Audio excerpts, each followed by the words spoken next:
Hi, I'm Katrina McLaren, and this is my podcast, The Last Resort.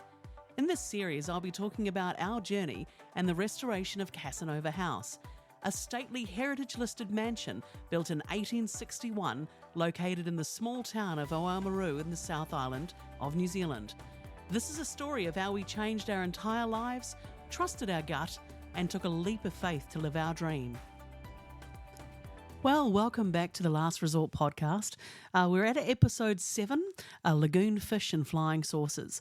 We pick back up on the story at the end of 2020, whereby we're waiting for the District Licensing Committee to come down on their ruling for our liquor licence for the restaurant. A tree has just fallen down, literally Christmas Eve, and the tree unfortunately wrote off Brenda's car, and the branches went straight through crushed the bonnet, went through the windshield, and it basically impaled the car. It went across the fountain. We were very lucky that the fountain actually wasn't damaged more than it was. It took out garden lighting. It took out a section of hedging. It was quite a substantial fall when it came down. Obviously, I was still in shock. I couldn't believe this had happened. And the one saving grace that we had, thank goodness, is that Brenda and my mum, who was visiting for Christmas, were actually out ob shopping. Thank goodness, because there was a high possibility, it was a nice day, that they could have been sitting under that tree. In a very strange, weird sort of way, I think things do happen for a reason. So I'm pleased that tree falling down happened at the time that it did, when no one was in a possibility of getting hurt. God forbid, what if we'd actually opened to the public and it happened then? It's fallen down. I managed to get hold of someone who came and gave us a hand to start chainsawing it up, because obviously it was blocking off the pathway, the driveway.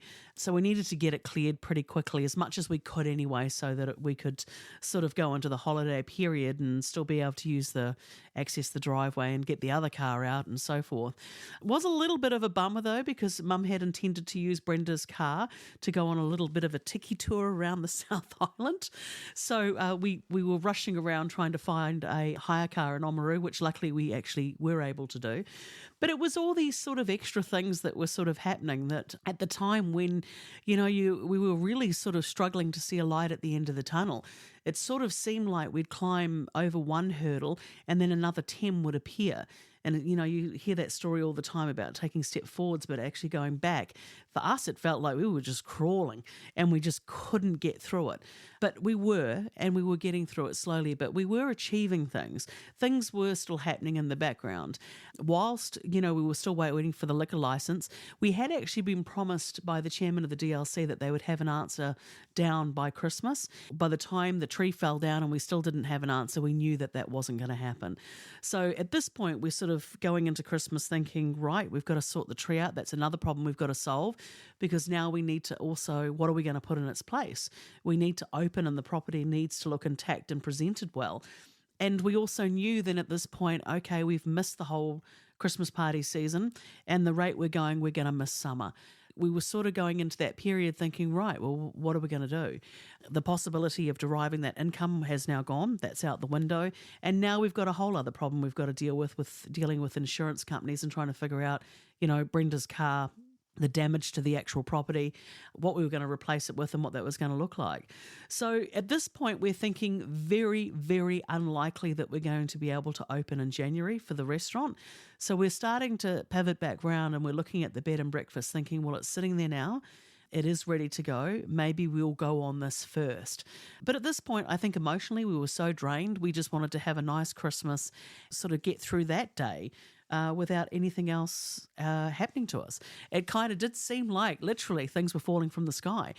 Touch wood, at that point, we were thinking, other than burning the turkey, which thank goodness we didn't do, we went into that period and we actually did have a nice Christmas. We went into New Year's and sort of tried to make the most of it.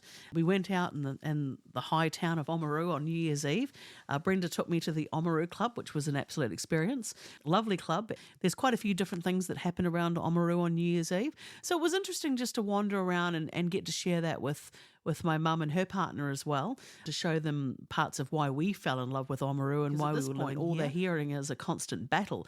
We've arrived in this town, we're homeless, trees are falling down, we can't get our liquor license. It just seemed like this constant swirl of negativity. And I wanted them to see that there was beyond that, and that both Brenda and I were really determined that we were going to obviously push through this and just keep going. And honestly, there was no other choice. We had no choice but to keep going and just keep trying to get to the end. So we actually had a nice holiday break. During that time as well, I had to start thinking about, right, what are we going to put in place of this tree? Because obviously we can't just find a tree of that age, or would it be even practical to put a tree back into that spot? The tree was there, and the reason we believe that it actually fell down is if quite a few years ago someone had built a seat around the tree, and we think what had happened is that over time it actually cut off the circulation to it, the airflow to it, and so it must have become quite damp underneath it, and there was like a wooden platform as well. Combination, we think of those things, had probably caused the tree to rot from underneath and the roots up. Pinterest, yet again, became my best friend as I started to look online and think, right, what could we put in its place that would make sense, look like it's a part of the house and perhaps has always been there. And we ended up doing like a little pergola tea house thing. So it has the same sort of roof as Casa Nova, the same coloured corrugated iron roof, a really nice circular platform on the bottom that you can we've put a dining table on, and we put a light underneath it. So it's roofed. And we were very lucky. We were able to touch base with the same gentleman that made the finials for us for the house, who did the repairs and made a couple of the balcony balustrades to match the house and so forth.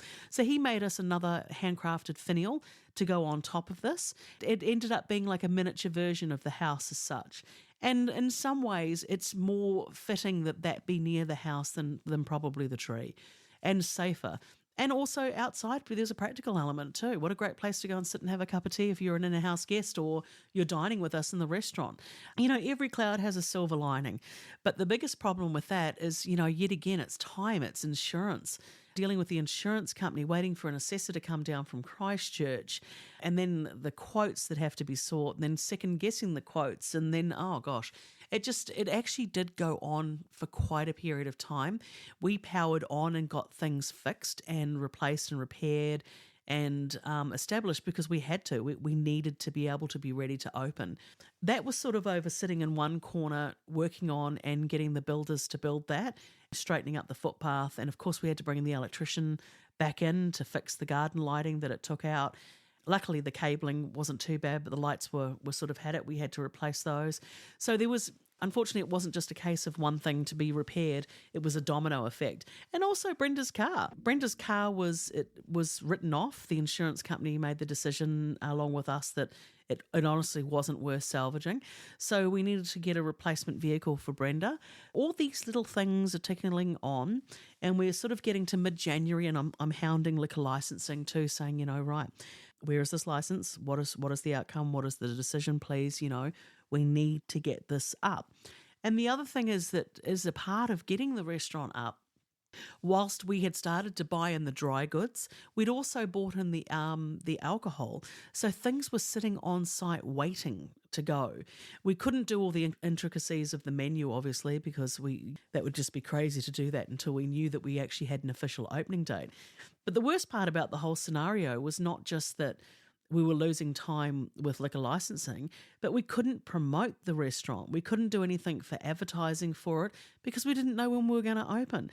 And I think there'd be nothing worse than us putting advertising up saying, right, we're going to go at the end of January, and then only to find out that we couldn't open at the end of January. I was sort of reluctant. That's not how I wanted to present us to the Oamaru market, was this wishy-washy sort of situation. We'd come to town theoretically being experienced operators, and I wanted that. I wanted people to know that when you came to us, going to be dealt with really good service, really great food, and we were bringing something different to Oamaru. No one had, to my knowledge, had ever brought tapas to Oamaru, and that's what we specialised in. That's what Brenda had been cooking for over 20 years. And we'd learned a long time ago that the way that we needed to do our tapas was a little bit different. We served up multiple dishes at the same time, so you could treat it like a main course. We were sort of had all the infrastructure to back this, which is not cheap. You can imagine all the plates, the crockery, the cutlery.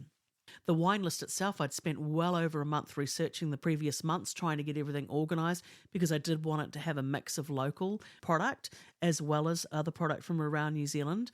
We'd also, during this time, partnered up with Laurent Perrier, who we had a relationship with in Auckland with Poco Loco, who is a very prestigious French champagne house.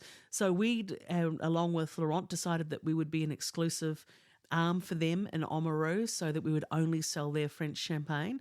So that was going into the B&B side of the business as well as the restaurant. So we really wanted to bring something different and a little bit special in what we were offering to people. But as I say, January's rolling around and no liquor license. So we're sitting back and we're thinking, right, all we can do is just keep soldiering on in the background and making sure that we were ready to go. February rolls round, and I'm probably at the point now where I'm being quite hounding of liquor licensing to sort of say, what's going on. We were promised that we would get an answer quickly, because I thought it had been made very, very clear that financially we needed an answer. And if it wasn't going to go our way, or we didn't like what happened, we'd have to wait even longer, and we'd have to go to a full-on court situation before a judge. And that takes money. We'd need to get legal representation for that, delve a little bit deeper into preparing potentially our case to support our position. Finally, by mid-February, I think it actually was the 15th of February, we finally get an answer, advised that we are awarded the license, the on and off license. There were some conditions around that as far as times and as far as being outside. So our license was split into two different time lots. So outside dining had to finish before, obviously, we couldn't serve alcohol after a certain time outside, but we could inside. Now, what was really ironic about this is there's another property in Oamaru that is very similar to us as far as a 5-star offering. There are only the two of us in this sort of boutique lodge category. And their license, they never had this issue. They have the same license that grants them inside and out the same times, and there was no restriction put on them for that. So for us, it did feel, it felt like it was just such a tough journey. I was so grateful to get the license, please don't get me wrong, but even then it's sort of like, well, we're in a situation where our neighbours are further away than this other property, and yet we have to operate under a different set of rules for us. There was also a 5-metre buffer zone put in on, I suppose, our northeastern side boundary, whereby we couldn't serve alcohol. Well, luckily for us, that was a garden. So if people were stepping in that garden, then I've got a much bigger problem than worrying about the alcohol. But as I said, we were never intending to be some sort of nightclubish venue. It was always meant to be a restaurant, and if we did and weddings and maybe social events and gatherings. It was never meant to be a raucous place. I mean, you want to open up a house like this and for people to use it, but you also want people to respect it. So when we are quite selective on what we choose to put in here, and we're selective as far as our accommodation as well, because it doesn't matter which way you cut it. People need to have a respect for properties that are like this, because you do need to treat them differently. The furniture, the pieces that are in the house are all antiques. It's a different way of experiencing it. I suppose it's just like having a little bit of respect for things. With the liquor license, there was these restrictions around it. Honestly, at this point, we were just, so relieved to actually get it and know that we could open. But the problem was we'd missed summer. So we had some really, really tough decisions to make now. We'd missed summer, the boat's gone. We needed to advertise it to get it up and get it running. What do? We've basically got February, March. Well, not even February, because we didn't get the license till halfway through. So we've really, at a push, got March and April, and then we're going to hit the winter months, which are the quietest months in Oamaru, which is the whole reason in the end why we decided to open up the bed and breakfast, because we sat here and saw how quiet it was. After all this and finally getting the license, we had to sit down and make the tough decision not to open it. And I know that people would sit back and wonder and think, was that a smart move? But honestly, I think it was. I think having now been in Oamaru for a number of years, winter here is really tough. I think we might have opened and there might have been that burst of people wanting to experience and see it. But how long would that last? And then we'd hit winter, and then potentially it could cost us more to open. And the other flip side of the coin too is that while that's happening, we have to change our insurance. The moment we become an open restaurant to the public, our insurance premiums sort of go from, I think, about $4,000 to $17,500. So you're talking really large sums of money. And we needed to know that when we were opening, we were going to have a good run of getting income. Unfortunately, we made that decision by the end of February that it's too late. The licenses come too late. You've got to remember we applied for this license in September the previous year. So we've missed that boat, but everything's sitting there. We are legally licensed. We have our food control plan. We now have the liquor licensing, so we can trade. But I don't think there was any point in us trying to open it on the cusp of winter. It just wouldn't have made sense. So what we did decide to do in the end is we decided, right, let's push ahead with the B&B. Let's start really promoting that and advertising that. And if people wanted us to cook dinner, we could. It's not like we couldn't. We could still do that and be able to operate that through the B&B arm. Ironically, what pushed us into actually, finally making that decision to open the B&B and really push hard on that first was we were contacted by Netflix.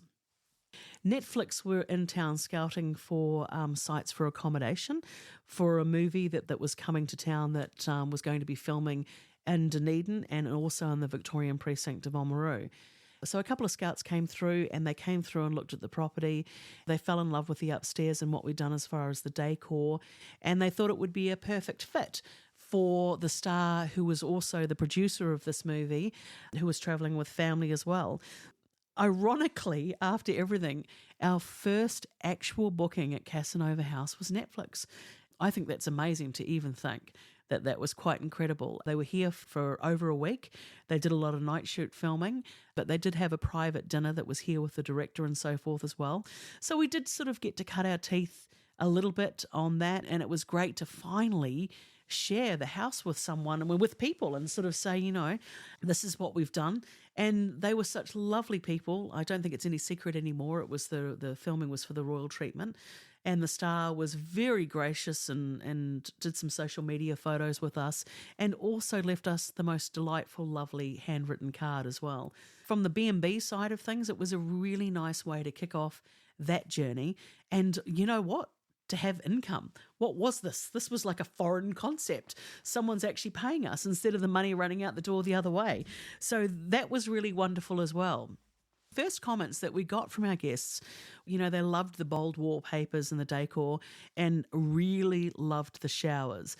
And she made a comment that she'd just renovated her bathroom and probably spent an absolute fortune on it, but our shower was better. And I was really flattered by that. So I gave her the details for the Hansgrohe rep so that they can get in touch with her. So hopefully they did, because it's a great product. But it did lead me to sort of think, okay, maybe I should talk a little bit more about some of the design processes that went into Casa Nova. Each of the guest rooms, I think I've touched on it before, they have different wallpapers by graphic artist in the UK, Emma J. Shipley. And the reason that we did that is that we didn't have a lot of Victorian sort of heritage left on the inside. As we learnt from Heather in the last episode, the last podcast, her family had to pull down all the plaster because it was damp and it couldn't dry out. So we ended up with still beautiful Art Nouveau, Art Deco sort of style in the cornice work. But I sort of felt it wasn't a building like the Criterion Hotel, which we renovated a couple of years ago, and I put in William Morris wallpaper into the bar. Such an iconic Victorian sort of style and theme, and their bright colours. And I didn't feel for Casa Nova at the time that we could do that. I spent a lot of time looking on Pinterest, a lot of time Googling and looking around and looking for inspiration on different period homes. And it sort of felt to me that Casa Nova, the ship had sailed on its Victorian sort of heritage a little bit on the inside, but it was how could we represent that in a different way that kind of made sense. For me, it sort of felt like we could go really bold and bright, colourful wallpapers that you wouldn't necessarily, maybe you wouldn't have the confidence to put in your own home, but you still could really enjoy. You could look at it and think, wow, that looks impressive. Whether you thought, God, I'd never have that in my home or not, it kind of didn't matter, because it was sort of felt like you should be transported to a different place in a different style. What we did here is we did 3 different quite bold wallpapers, Amazonia and the Graham Chamber, and of course we named each room after prominent families that had owned Casa Nova House or had a significant involvement in Casa Nova House. In that first room that actually ironically was Heather's bedroom, I put in the Amazonia, and it has a great bright colour palette to it. And we were able to remove a bookcase that showed an existing doorway, and we were able to feature that stone. I think it's really important if you're going to spend time in a property like this that you can still sort of see and experience and touch some of the stonework and see those original hand axe marks. Because, someone laboured over that by hand. This wasn't something that was machine cut in a quarry. These stones were rough cut and transported. An amazing feat of engineering to a certain degree that something like this went up at a time when there were no other stone buildings like it. So when you go into the bathroom off the Graham chamber, we obviously put in 3 en-suites to each of the bedrooms. The one thing that I felt was really important, I think when you stay in a hotel, you're paying for 2 things fundamentally, and that's the ability to be able to clean yourself and the ability to sleep, and a good sleep. And I don't know what it is about places where they either cut costs by the time they get there and they put in, I think, quite cheap or inferior beds, so your sleep's not good, or pillows, and they don't put in big showers, or they put in very, very small showers. Years and years ago, it used to be a treat to be able to stay in a hotel and feel like you were experiencing something different from your own home. These days, because we are so advanced in so many different ways, it's easy for our own homes to be better than that we're going to find in a hotel. And I really did want, if other people's homes were better, that's fine, but I still wanted our experience to be something that was different. So even though our en-suites get smaller as the rooms decrease in size, the showers in each one still remain 1.5 meters by 1 meter wide. They're a really decent size. You can feel that when you're in there that you are able to luxuriate. We tried, I want to say, 25 plus different shower heads. There was so much thought that went into, this is where my Virgo's coming out.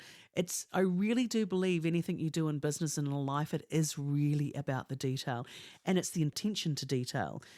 It should be seamless so that people, your guests, don't even know. They take it for granted it is so seamless. So we put in rain shower overhead as well as the hand shower. But they both produce different types of rain mist. So your experience could be different, maybe a little bit different than what you would have in your own home. So we put in thought into that, and even the shower mixers, I didn't just want to put in a simple mixer. We put in push-button mixers that are preset to 40 degrees, which you can increase, obviously, or decrease. But I wanted it to be different. Like those mixers, God, even when I think about it now, they were horrifically expensive. I think each one was around the $1,400, $1,500 mark.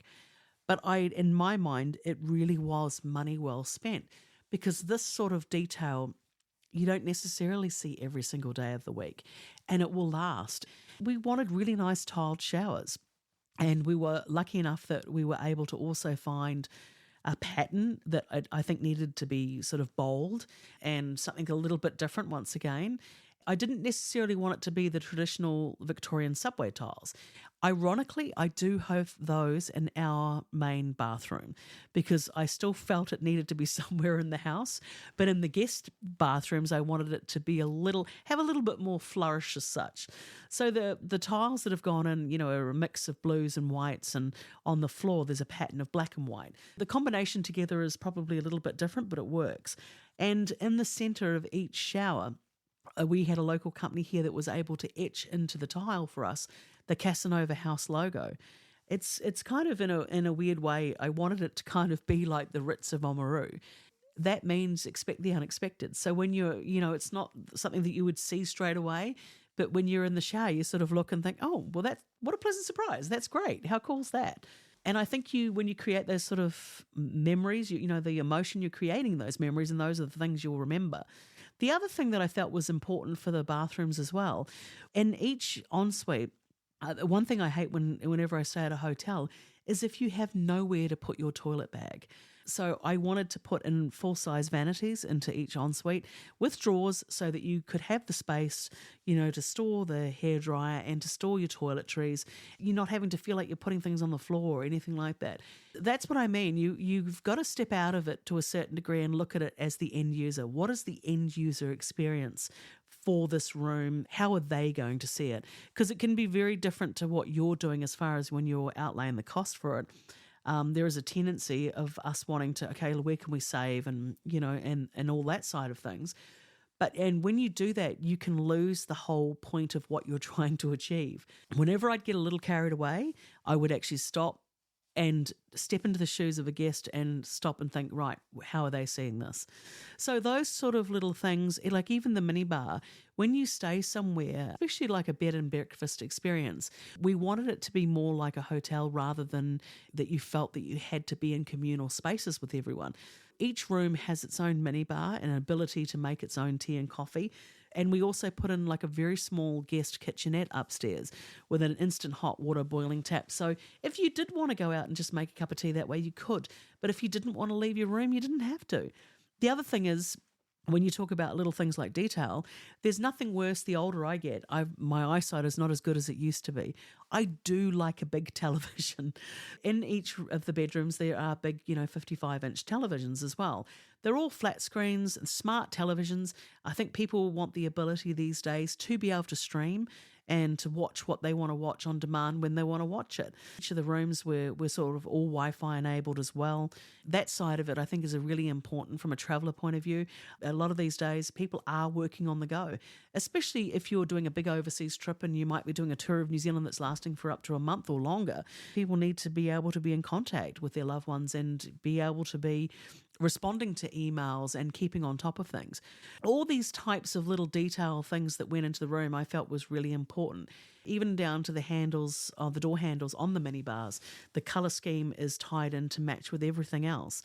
The other thing that I did talk about and I touched on in a very earlier podcast was how we lost the garage to the custom Axminster carpet. And it was funny, I was going back over some emails and reminding myself of various things. So when we put in the carpet, we decided what we wanted that colour scheme to look like to take advantage of what we'd chosen for the house. And actually then going back through it, it's Feltex. They actually did a case study on it where they came and took some photographs and it ended up on their website because not many people these days choose these really bold patterns because they're not sure how to carry it off. And with the Axminster, you couldn't get a carpet that's more fitting. The sad part about this carpet is it's going to outlive both Brenda and I combined. It may fade a little bit with the sun, but the actual quality of it will last and it'll go on and last. And that's the other thing we wanted to achieve with the renovations of Casa Nova House. We wanted it to last. I showed some people through the guest rooms just recently and they made the comment that it still looked like it was brand new. And I think that's a testament to how we've done it and the way that we've done it. Was that it looks like it's ageless, that you can still walk in and be pleasantly surprised. And to walk on the carpet, for any of you that are doing renovations, the secret is to put the best, thickest underlay that you can underneath it because that gives it that really soft, luxurious feel when you're walking on it. All those little things, we wanted people to be able to, if they're in bare feet, to feel that sort of luxury, that comfort of sinking into the carpet. All the detail right the way through to the naming of each room on the doors. They are brass plated on each door that were laser etched in to tie those in, even down to the fire escape plans. When we had our core mark assessment, the inspector couldn't believe we'd gone to the effort to have it done actually on a brass sort of plate surface rather than, most people might just print it out and laminate it and put it on the back of the door. But I kind of felt like we wanted every element of this to be special. And I'm not saying we've achieved every element, but we certainly have given it a really, really good go. I think the great element too is that we kept one of the upstairs lounges as a guest room and a breakfast room. So our thought was that they could sort of use it as a lounging space and also as the breakfast room. Even though we had the restaurant downstairs and people could walk down the stairs to go and have breakfast, we kind of felt like we wanted to keep everything self-contained for a guest upstairs. If they didn't want to go downstairs, they didn't have to. It would be us that would come up the stairs to them as far as, bringing up their cooked breakfast and what our offering would look like. So from that point of view, it kind of felt like we wanted them to be able to escape into their own little world, everything be at their fingertips. Maybe this is a little bit over the top, but we sort of go from having an espresso coffee machines in their rooms to plunger Lavazza coffee in the breakfast room to instant at the guest tea coffee station. Whatever need they wanted, hopefully we could cover it. But I think all those sorts of little things, and there was fun things that we had as well. My dining table that I had bought originally actually at an antique shop in Thames in the North Island. I had the chairs all reupholstered with some fabulous, really bright velvet. There's velvet everywhere in this house. Anyone walking in and going through all the rooms will know that I have a love affair with velvet. Something about it to me seems luxurious, and the texture of it is so nice.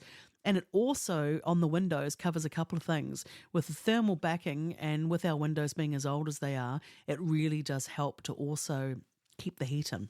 But we were able to do things that were a little bit different, a little bit unexpected with some of the velvets. In the rooms, we kept solid colour blocks, so either a royal blue or a deep green, so that we didn't conflict too much with the bright wallpapers and the very bold carpet. By using those solid colour blocks, it helps break things up a little bit. But in the upstairs drawing room, referred to as the Burns sitting room, Burns was the original builder of Casa Nova House in 1861.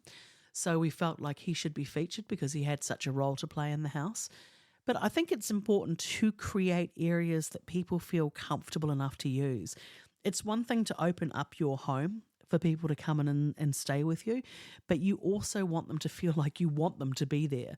And I think that's really important. And from your point of view as the owner, you need to actually be able to let God a little bit and allow people to enjoy it.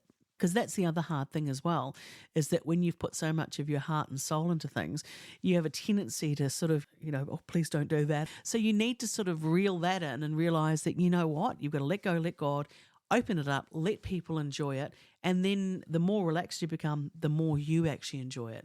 You're enjoying the experience, because actually the biggest joy that I get out of doing this project is actually seeing the reaction in other people's faces and their enjoyment of it. Exactly what everything was done for was so people would enjoy it. We've got the liquor license, the bedrooms are all ready to go. The downstairs restaurant has been sitting there and ready to go for quite some time. So we did the main dining room and we set that up with the dining tables and chairs and velvet chairs, I should say, the upholstery on those. And we also, the sitting room downstairs, we had used as sort of like a hybrid second offshoot to the dining room. So if the main dining room was full, we could still do dining in there or private dining. So we made the decision, right, we're coming out of winter. The apricot tree had finally been put to bed. The pergola had been built and it looks fantastic. And we thought, right, we're going to pick a date. That's it. We are opening up this restaurant. So we made the decision that we would open the restaurant at the end of September of 2021. We actually were approached to do a couple of private functions, which we did do in early September. The ex-chief executive of the Waitaki District Council asked if we would do his farewell dinner, and we did, and it was a fabulous night. So that was the first sort of larger function that we had. And it was great to see people's reaction, and we took them on a tour upstairs so they could see that as well. That's what it's all for, is so for people to enjoy it. I think houses like these, they are absolutely amazing, but the enjoyment is letting people experience them. As much as I think at times Brenda and I would love to just cocoon ourselves off, it's such a big house. You never get to really experience to live in all the spaces in one time, because you just physically can't. So it's great for people to come in and to like what you've done to it. That's the other thing. It's all very well to go off in my journey and have a vision in my head and in Brenda's head of, right, this is what we're going to achieve. I mean, I can't begin to tell you, when I was walking around with wallpaper samples and carpet samples, people thought I was nuts. They had no idea, they just couldn't see the vision of where this was going. Downstairs in the guest bathrooms, one of the rooms we wallpapered the men's toilet actually with lagoon fish, freshwater lagoon fish, very bright, fishes all over the walls. I was showing people samples of this, and then, velvet drapes with really bright patterns, and people just couldn't understand the concept of where I was going. I think now that you see it all in place, it's surprising in a really nice way, because it is unexpected. It's not what you expect when you walk into a historic house like this. And I love that. I love that in the McMullen chamber upstairs, we've got a fabulous wallpaper up there called Lost World by Emma J. Shipley. In the Lost World wallpaper, you see dinosaurs and flying saucers. I mean, you got to love it. You've got to love the unexpected, and you can sit and stare at this wallpaper. It's actually honestly like looking at a piece of art. and still pick up things. Every now and then I still pick up new things in the wallpaper that I didn't even see when we first put it up. Those type of things, from my personal point of view, are very rewarding. But it was very nerve-wracking. What are people's perceptions going to be on this? It did run through my head at one point, oh my God, what if no one wants to actually stay because the wallpapers are too bold? And once again, you just got to let go, let God, have some faith in your ability and have some confidence that what you're doing is right. It certainly felt right for us.